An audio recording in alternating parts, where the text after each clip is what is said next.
बच्चों के लिए मरीख के बारे में 10 हक़ाइक़।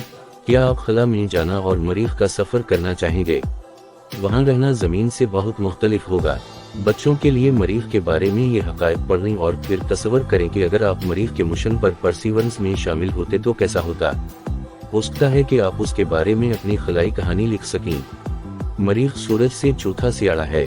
ये एक ज़मीनी सियारा है, जिसका मतलब है कि ज़मीन की तरह उसकी भी सख्त पत्थरीली सतह है जिस पर आप चल सकते हैं।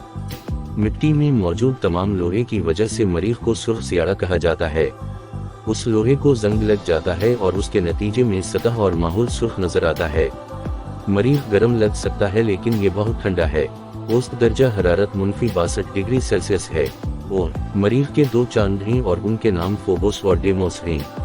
मरीख पर धूल के बड़े तूफान हो सकते हैं जो महीनों तक जारी रहते हैं और पूरे सियारे को ढांक सकते हैं।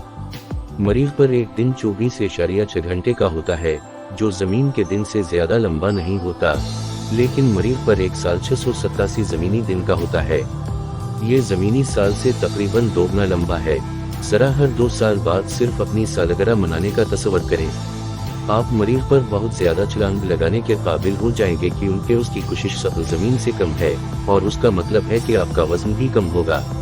मरीख पर आपका वजन कितना होगा ये जानने के लिए उस वेबसाइट पर जाएं। मरीख का माहौल जमीन के माहौल से तकरीबन 100 गुना पतला है और उसमें ऑक्सीजन बहुत कम है। आप मरीख की हवा में सांस लेने के काबिल नहीं होंगे और जब आप बाहर जाएंगे तो आपको ऑक्सीजन वाले स्पेस सूट की जरूरत होगी। इंसान अभी तक मरीख पर नहीं गए हैं, लेकिन नासा पहले ही वहां कई रोवर भेज चुका है और साबित कदमी 5वें नंबर पर है। पहले को सोजूरन कहा जाता था और ये 1997 में उतरा था। स्पिरिट और अपॉर्चुनिटी 2004 में उतरे थे और आखिरी बार नासा ने मरीख की